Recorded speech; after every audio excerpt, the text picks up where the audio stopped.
Okay, let's unpack this week's really compelling maritime stories. Yeah, quite a mix this week. We're diving into some major industry shifts, geopolitical tremors coming out of the U.S., and a really fierce debate about shipping's carbon footprint. Absolutely. The goal today is, cut through the noise, give you the essential insights. And hopefully spark some aha moments about what's shaping global trade right now. Definitely. Lots to cover. So let's kick off in France.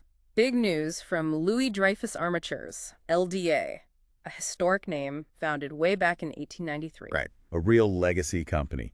And they've had a major ownership change. Infravia Capital Partners have taken an 80% stake. That's huge. The family keeps 20%. And Edouard Louis Dreyfus stays on as president, but there's a new CEO, Samira Drawa. But it's more than just musical chairs at the top, isn't it? There's a big plan. Oh, yeah.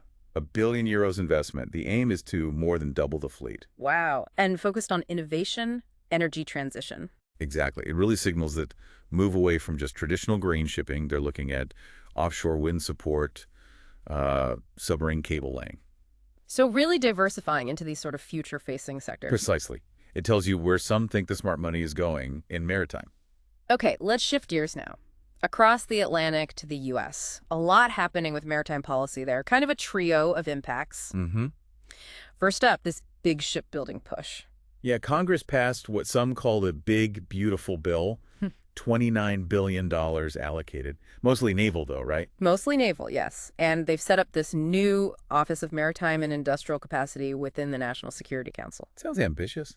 But what are the hurdles? Because U.S. shipbuilding has faced challenges. Big ones. Severe labor shortages, for one. An aging workforce, too. And the cost, right? It's expensive to build domestically. Very expensive. So critics were saying, look, this helps the Navy, but will it really boost commercial shipbuilding much? The jury's still out, I think. Okay, second prong of U.S. policy. Iran sanctions are intensifying. Yes, a really sweeping set of sanctions against entities, vessels, Yeah. all linked to Iran's shadow oil trade. And this trade reportedly benefits the IRGC's Quds Force, That's the U.S. claim, yeah. They describe this pretty intricate network. involving figures like Salim Ahmed Sayed. Apparently, yes.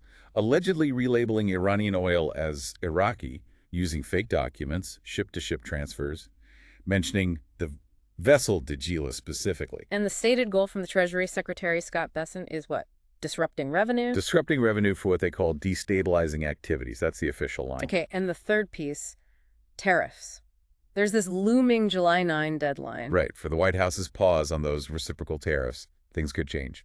And there's talk of a deal with Vietnam, reducing tariffs but hitting transshipped goods harder. Yeah, claim deal details are tariffs down to 20% from 46%, but a hefty 40% on anything transshipped, specifically targeting goods routed from China. What does this mean for shipping lines and trade? Well, Maersk crunched the numbers they see, an effective average tariff rate of about 21% on U.S. imports.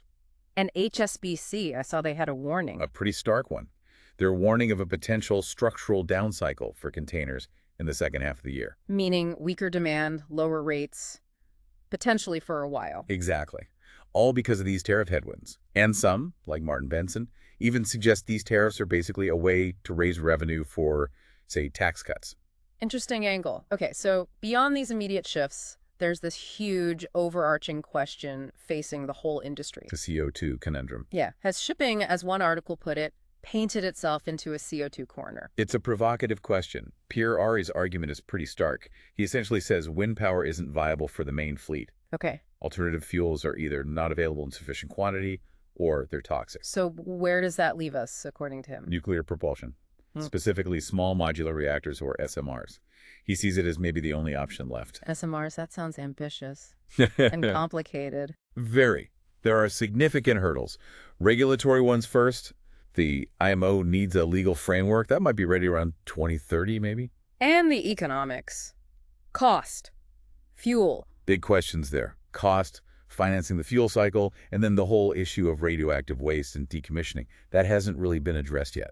But this debate gets really interesting when you look at the reactions, the comments online. Very diverse views. Oh, absolutely. You've got proponents like Mikhail Bo, Wade Allison. They see nuclear as elegant, quick. They argue there's less waste than people think. And they mention new SMR tech operating at ambient pressure. Right, potentially reducing those emergency planning zones, which could make insurance and port calls easier.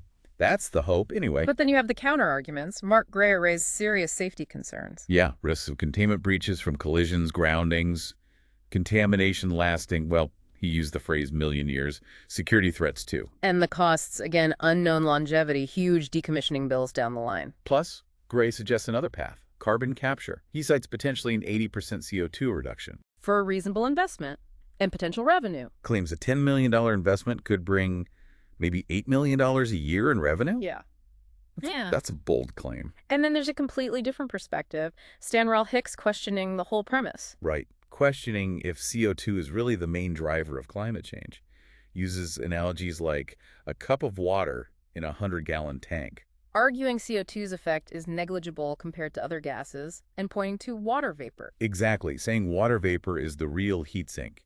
It's a view that challenges the entire foundation of these decarbonization efforts, doesn't it? It certainly does. It highlights how deep the disagreements go, even on the basic science for some. And Nick Brown brings in that historical viewpoint, reminds us energy transitions always take a long, long time. So even getting SMRs by 2030 would be fast. Relatively speaking, yes.